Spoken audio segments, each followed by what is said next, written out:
eh, saya masuk Islam karena Petrus melakukan doa selota atau sholat duhur pada siang hari kira-kira pukul 12.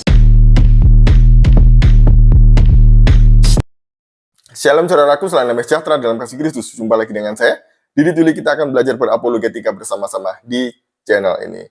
Mualaf yang satu ini memang tidak ada habis-habisnya, nggak ada kapok-kapoknya ya. Udah dibully oleh netizen gitu, tapi tetap aja. Ya gimana enggak orang ini, mualaf yang satu ini digunggung. Apa digunggung itu apa? Dipuji-puji sama RT sebelah, sama Ustadz Ipung ya. Bahkan udah disuruh ngajar kristologi. Katanya dia ini kan dari Saksi Yehova. Saksi Yehova itu kristologi macam apa? Kristologi sesat pasti itu ya, karena dia dari bidat.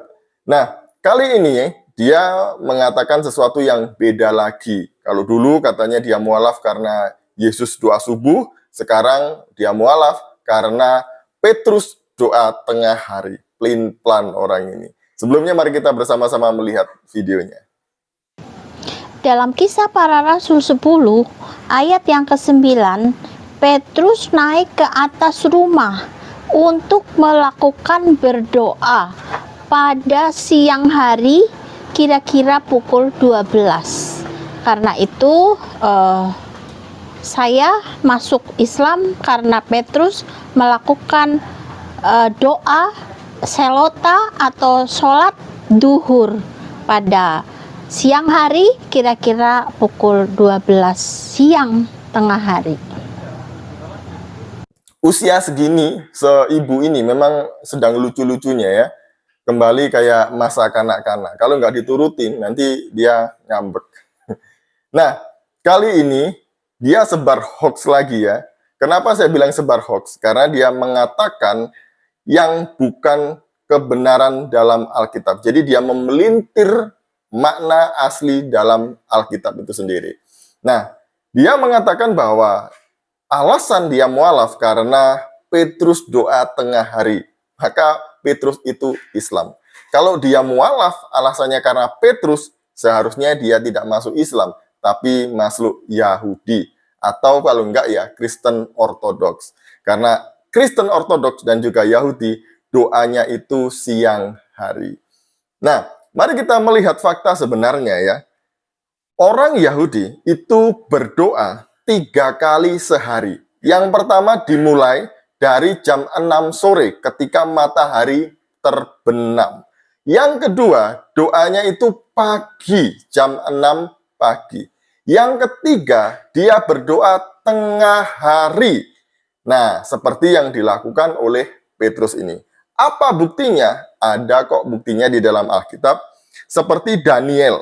Di dalam Daniel pasal yang ke-6 ayat 10, di situ dikatakan bahwa Daniel berdoa 3 kali sehari untuk berdoa kepada Allahnya serta memuji-muji Allahnya.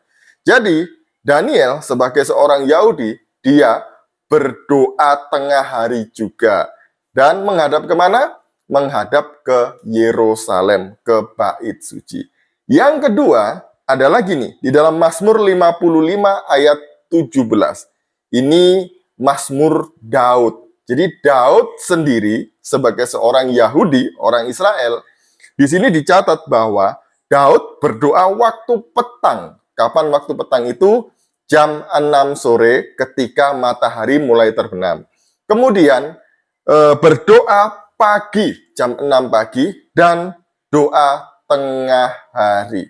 Nah, dari 2 contoh tokoh di dalam Alkitab yang dituliskan di dalam Daniel 6 ayat 10 dan juga Mazmur 55 ayat 17, di sini kita tahu bahwa doa orang Yahudi itu adalah sore jam 6, pagi jam 6, dan tengah hari jam 12 siang. Jadi ibu jangan bangga ya kalau sekarang ibu doa tengah hari.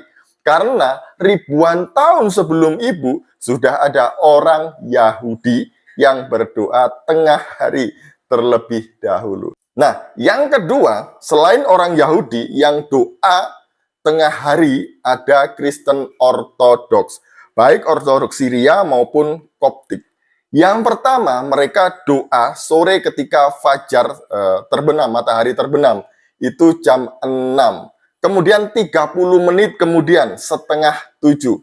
Kemudian doa yang ketiga itu adalah tengah malam. Jadi doa tengah malam.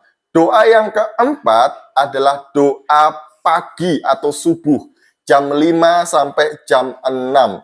Kemudian doa yang selanjutnya atau yang kelima itu adalah doa jam 9 pagi. Doa yang keenam adalah doa tengah hari jam 12. Doa yang ketujuh adalah doa jam 3 sore. Nah, orang Ortodoks punya nama-nama sendiri ya. Kemudian punya arti sendiri di dalam setiap jam doanya. Nah, kalau dari sini Ibu masih bilang bahwa ketika Petrus berdoa jam 12 siang tengah hari bahwa dia adalah orang Islam, ngawur nih. Ini cara berpikir orang yang koplak ya begini ya. Dia nggak tahu sejarah, dia nggak tahu apa-apa, dia nggak tahu belajar, dia nggak pernah belajar mengenai hal ini. Kemudian dia baca Alkitab, ditafsirkan seenak jidatnya sendiri. Jadinya gini nih ya, jadinya ngawur, sesat dan menyesatkan orang lain. Nah, harusnya ibu ini tadi itu, saya ulangi lagi ya, harusnya Bu, kalau Anda mualaf, pindah dari saksi Yehova ke Islam, gitu ya, karena Petrus berdoa tengah hari, salah. Harusnya Anda kalau nggak masuk Yahudi, ya masuk Ortodoks. Gitu ya. Tapi ya sudahlah, mungkin Ibu sekarang ada di tempat yang tepat.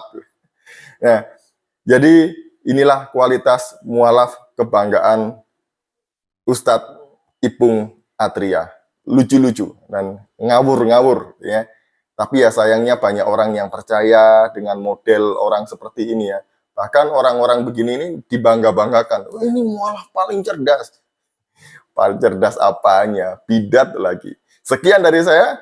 Semoga video ini menghibur kita semuanya dan juga memberkati kita. Shalom, salam waras, Tuhan Yesus memberkati.